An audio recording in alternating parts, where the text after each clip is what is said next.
अमीर आलम साहब, पूर्व एमपी, उनके बेटे नवाजी आलम जी और कम से कम कई हजार लोगों ने आज अन्य पार्टियां छोड़ के आजाद समाज पार्टी में आस्था, विश्वास और उम्मीद जताया है।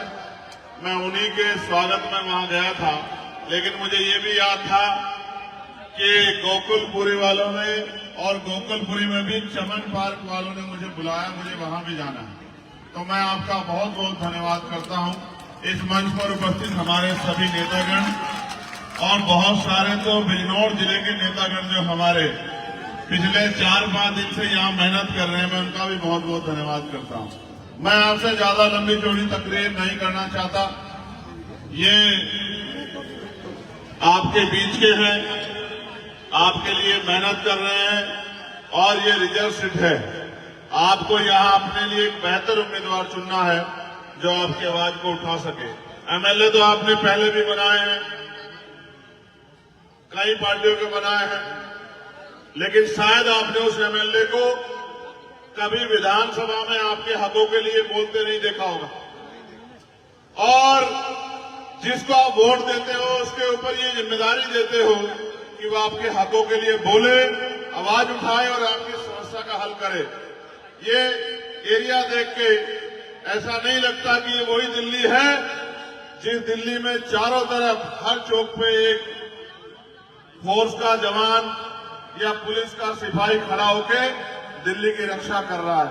साफ सुथरी दिल्ली, पीने के लिए बढ़िया पानी, अच्छी हवा, नाली की व्यवस्था शानदार। ऐसा लगता है दिल्ली में नहीं विदेश में, लेकिन वो अमीरों की दिल्ली है। ये मेरे और आपके जैसे गरीबों की दिल्ली है, जिसको देख के ऐसा लगता है कि हम बिजनौर नगीना के किसी कोने में खड़े हैं। प्यारे साथियों, मैं आपसे कहना चाहता हूं कि आपको अपनी लड़ाई को लड़ने के लिए एक मजबूत कंधे की जरूरत है, मेरे जैसे कंधे की, जो मिट तो सकता लेकिन झुक नहीं सकता, जो कितना भी जालिम क्यों ना हो सामने, उसके सामने रुक नहीं सकता, झुक नहीं सकता, थक नहीं सकता, और जब तक लड़ाई को अंजाम तक ना पहुंचा दे तब तक चैन से सो नहीं सकता। ऐसे सिपाही की आपको जरूरत है। मैं आपको इस बात से कहता हूं कि अरविंद कुमार जी के पीछे मैं, हमारी पार्टी, हमारे संगठन का एक एक आदमी खड़ा है।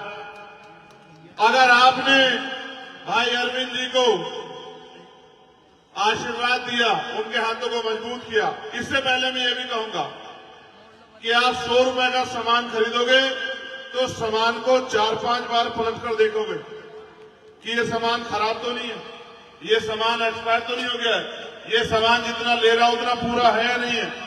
लेकिन जब आप 5 साल का मुस्तकबिल तय करने वाली वोट डालने जाते हो तो एक बार नहीं सोचते जिसको वोट दे रहे हो कल इसको कहीं ढूंढ लोगे नहीं ढूंढ लोगे, ये आपकी कहीं मदद कर देगा नहीं कर देगा, आपकी आवाज उठा देगा नहीं उठा देगा, आपके लिए लड़ लेगा नहीं लड़ लेगा, आपकी परेशानी में कभी आपके साथ खड़ा होकर आपको अपने भाई, अपने दोस्त होने का एहसास दिला देगा नहीं दिला देगा। और आप हमेशा कभी इसे जिताते आ रहे हो, कभी इसे जिताते आ रहे हो। मैं आपसे पूछना चाहता हूं, मेरे गोकुलपुर के भाइयों और उनमें भी चमन पार्क के भाइयों, आप कब जीतोगे? यहां खड़े होने की स्थिति है क्या? आप में से एक आदमी ईमानदार से खड़ा होकर यहां बताओ कि यहाँ के स्मेल वो सांसों में घुटन पैदा कर रही है नहीं कर रही है? बताओ आप मुझे। क्यों ये यहाँ इंसान नहीं रहते क्या? कि यहाँ के लोगों को अच्छी हवा का अधिकार है या नहीं है? साफ पानी का अधिकार है या नहीं है? क्या ये लोग टैक्स नहीं देते हैं क्या? क्या ये इंसान नहीं है क्या? क्या इनको जानवर समझ के कुचलने का इंतजाम सरकार करेगी? मैं आपको जिम्मेदारी से कह रहा हूं, मैं तो आपका अपना हूं और आप जानते हो 24 घंटे 7 दिन, और मैं आपको विश्वास दिला के कह रहा हूं कल पार्लियामेंट चलेगा। और कई ऐसे मुद्दे उत्तर प्रदेश के जहां उत्तर प्रदेश में जुल्म हुआ है, संबल से लेके और अयोध्या तक, और वहां की सरकार ने गरीबों का मजाक उड़ाने का काम किया। कल पार्लियामेंट चलेगा। मैं आपको आज कह के जा रहा हूं, सुबह से लेके और जब तक हाउस चलेगा आपको यही सुनाई देगा कि सरकार से सवाल पूछे जा रहे हैं और सरकार को जवाब देना पड़ रहा है। चुप्पी नहीं होगी पार्लियामेंट में। कल मैं आपसे जवाब देता हूं। आपने मुझे वोट दिए। मैं जानता था जो जिनकी वोट वहां नहीं है वो यहाँ प्रार्थना दुआ कर रहे थे, फोन करके कह रहे थे नगीना में, नेटौर में, नूरपुर में, धामपुर में, किरतपुर में, नजीबाबाद में, शेरकोट में खड़े होकर यहाँ से फोन करके कह रहे थे कि चंद्रशेखर हमारा भाई है, उसको वोट देना। मैं इस कर्ज को उतारूंगा। मगर मैं आपसे कहना चाहता हूं, जो बात मैं कह रहा था, आप वोट देते और भूल जाते हो। ये वोट हमारा हथियार, इसके अलावा क्या हथियार है हमारे पास? ये वोट हमारा हथियार। इस हथियार का प्रयोग अगर जज्बाती होके किसी की बातों में आके या किसी को हराने के लिए कर दोगे तो फिर आपकी तरक्की किसी भी कीमत पे सुनिश्चित नहीं हो सकती। जब तक आपका एमएलए विधानसभा में जाके आपकी सड़कों के लिए, बिजली के लिए, पानी के लिए, स्कूल के लिए, कॉलेज के लिए, यूनिवर्सिटी के लिए, अस्पताल के लिए, गंदगी के लिए, निकासी की परेशानी के लिए, रोजगार के लिए नहीं बोलेगा, सरकार आपको नहीं सुनेगी। और मैं आपको कहना चाहता हूं, आने वाला समय और खतरनाक है। जिस तरह पिछली सरकार में चिन्हित कर करके गरीबों, किसानों, मजलूमों, दलितों, पिछड़ों, मुसलमानों की बस्तियों को ये कह के हटाया गया कि यहाँ बुलडोजर चलेगा क्योंकि ये अवैध बस्ती है, जहां 50-50 साल से रह रहे हैं, जहां 40-40 साल से रह रहे हैं, उन बस्तियों से निकालने का इंतजाम और उसकी रणनीति जो सरकारों ने बनाई है। एक आवाज मजबूत नहीं है आपके पास जो असेंबली में खड़ा होके और आपकी आवाज बनकर सवाल पूछ सके कि जब हमने 50 साल में इस बंजर भूमि को सींच के आज रहने लायक बनाया तो हम अपनी इस बंजर भूमि में जिसको हमने रहने लायक बना दिया, हम इसमें गलत कैसे हो सकते हैं? हम इससे बाहर होने वाले क्यों हो सकते हैं? ये पूछने वाला कोई नहीं। इसलिए मैं आपसे अपील करके कहना चाहता हूं कि उधर तो दूसरी तरफ मैं देख आया था, मैं उस दिन गया था, गुरु रविदास जी के गुरुघर, उनकी कमेटी यहां बैठी है, उन्होंने तो मन पक्का कर लिया। अब आपकी बारी, आपको जिम्मेदारी देने आया हूं। एक मौका आप भाई अरविंद जी को दो, जहां आपको जरूरत पड़ेगी 24 घंटे 7 दिन चंद्रशेखर आजाद आपकी सेवा के लिए खड़ा रहेगा। इस बात को मैं आपको विश्वास दिलाता हूं। बहुत दूर नहीं है। हम लोग तो अगर सो जाते हैं तो नगीना पहुंच जाते हैं, यहां हाईवे चढ़ते सो जाते हैं, नगीना पहुंच जाते हैं 3-3.5 घंटे में। और ये नगीना के लोग यहां इसलिए घूम रहे हैं, ये इसलिए घूम रहे हैं क्योंकि ये चाहते हैं कि अब हमारी शक्ति बननी चाहिए और हमारी ऐसी मजबूत आवाज बननी चाहिए जो समय समय पे हमारी लड़ाई को मजबूत करे। मैं जिन साथियों ने ये प्रोग्राम कराया है, ये कुछ ज्वाइनिंग भी है।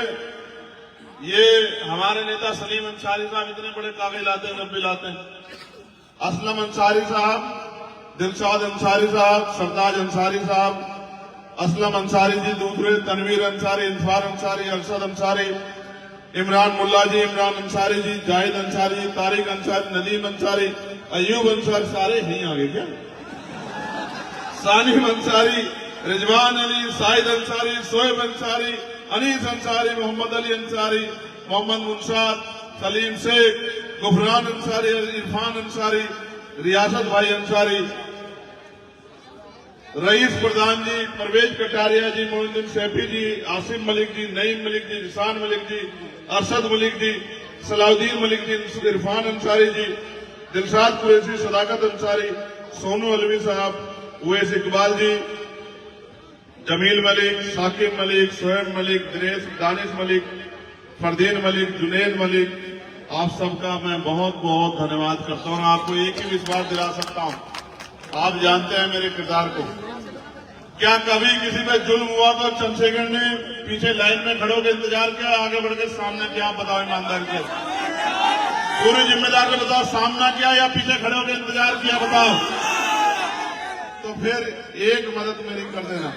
मैं ये जानता हूं और हम तरीका भी जानते हैं, आप भी जानते हो कि हमारी जड़ें इतनी मजबूत है कि हम रात रात में बहुत कुछ बदल सकते हैं। जब जानते हो नहीं जानते हो, तो यहां मैं आपको जिम्मेदारी के तौर पे कह रहा हूं, फोन उठाओ, जेब में देखो, निकालो, निकलेगा, देखो जेब, डालो जेब में हाथ, है फोन? इस फोन में नंबर होंगे नहीं होंगे गोकुलपुरी के? एक फोन भाई 8 घंटे हम लोग अपना घर चलाने के लिए मेहनत करते नहीं करते हैं? इज्जत की जिंदगी जीने के लिए, अधिकार के साथ जिंदगी जीने के लिए, अपनी लड़ाई लड़ने के लिए, 5 साल के लिए अपना भविष्य तय करने के लिए, क्या हम आने वाले 2-3 दिन 1 घंटा फोन भी यूज नहीं कर सकते क्या अपना? कर सकते नहीं कर सकते? तो फोन निकाल के 1 घंटा गोकुलपुरी वालों को फोन करना कि इस बार वोट को इधर उधर नहीं डालना। इस बार क्या है हमारा निशान? इनको पूछ रहा हूं, क्या है निशान? क्या है निशान? नहीं, ये केतली कहाँ है? वो केतली दिखाओ। ये केतली है ना? सारी सरकार देख ली, अब की बात देख ली। ये केतली नहीं, अलादीन का चिराग है। क्या है देखो, ये बताओ। हमने मोदी जी से केतली छीन ली है। अब जब केतली नहीं होगी तो चाय पिला के जनता का बेवकूफ भी नहीं बना पाएंगे। ठीक है, अभी केतली छीनी, आगे चाय वाला कारोबार भी खत्म कर देंगे। ठीक है, फिर ये काम भी हम पे ही रहेगा, तो जनता का नुकसान भी नहीं कर पाएंगे। एक बात और कहनी, सुनो, ये भाजपा के लोग कह रहे हैं 500 रुपए का सिलेंडर देंगे, कह रहे हैं नहीं कह रहे हैं? और ये कह रहे हैं कि भाई हम 2500 रुपए महिलाओं को भी देंगे, कह रहे हैं ना? मैंने इनसे अभी पूछा, नहीं अभी की सुन लो, छोड़ दो पुरानी। मैंने इनसे पूछा, भाई उत्तर प्रदेश की जनता ने तो आपकी सरकार बना रखी, उनको दे दो 500 का सिलेंडर, वहां की महिलाओं को दे दो 2500 रुपए, हरियाणा वालों ने अभी ताजी बने उनको दे दो, उत्तराखंड वालों को दे दो, मध्य प्रदेश राजस्थान वाले दे दो। इनको देना कुछ नहीं है, इनका बस चले तो ये हमारी रोजी रोटी भी बंद कर दे और ये हमारे सांस लेने का अधिकार भी छीन ले। इनका इलाज परमानेंट करना पड़ेगा।